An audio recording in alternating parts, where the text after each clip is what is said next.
Hello everyone, welcome back to my channel. అందరూ బాగున్నారా?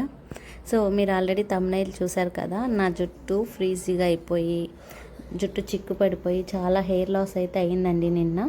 So దానికి రీజన్ ఏంటంటే చాలా రీజన్స్ ఉంటాయి మన హెయిర్ డ్రై అయిపోవడానికి. బట్ నా హెయిర్ అలా అయిపోవడానికి రీజన్ ఏంటంటే నేను హెడ్ బాత్ చేసి ఆ తడి జుట్టు మీదే కొంచెం బయటకు వెళ్ళాల్సి వచ్చి జడ అల్లేసుకుని వెళ్ళిపోయాను.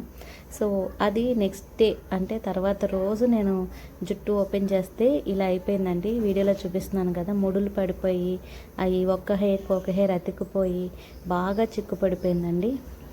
సో ఈ మిస్టేక్ మాత్రం ఎవరు చేయొద్దు. అట్లీస్ట్ ఒకవేళ మీరు ఎమర్జెన్సీకి వెళ్ళాల్సి వచ్చినా రిటర్న్ రాగానే హెయిర్ అనేది మనం కేర్ తీసుకోవాలి. దాన్ని నీట్గా దువ్వుకోవడమో ఏదో ఒకటి. చూసారు కదా, అంత పెద్ద పళ్ళ దువ్వని పెట్టినా సరే ఆ చిక్కు రావట్లేదు. సో చాలా హెయిర్ లాస్ అయింది. సో మీరు మాత్రం ఆ మిస్టేక్ చేయొద్దు. సో ఇలా ఫ్రీజీ అయిపోయినప్పుడు జుట్టు ఇలా చిక్కు పడిపోయినప్పుడు ఏం చేయాలంటే మన అలోవెరా జెల్ అప్లై చేయాలి. లేదంటే అదే మాయిశ్చరైజర్ ఏదైనా కోకోనట్ ఆయిల్ కానీ ఆలివ్ ఆయిల్ కానీ ఏదైనా సరే మన హెయిర్కి అప్లై చేసి సో కొంచెం సేపు వదిలేస్తే జుట్టు నానుతుంది. తర్వాత మనం చిక్కు తీసుకుంటే హెయిర్ అనేది కొంచెం రెడ్యూస్ అవుతుంది, హెయిర్ ఫాల్ అనేది. ఈ ఇన్ఫర్మేషన్ కనుక మీకు నచ్చినట్టయితే ప్లీజ్ షేర్ చేయండి. అలాగే వీడియోకి లైక్ చేయండి. మీరు ఫస్ట్ టైం నా యూట్యూబ్ ఛానల్ చూస్తే సబ్స్క్రైబ్ చేసుకోండి. Thank you for your support. Thank you.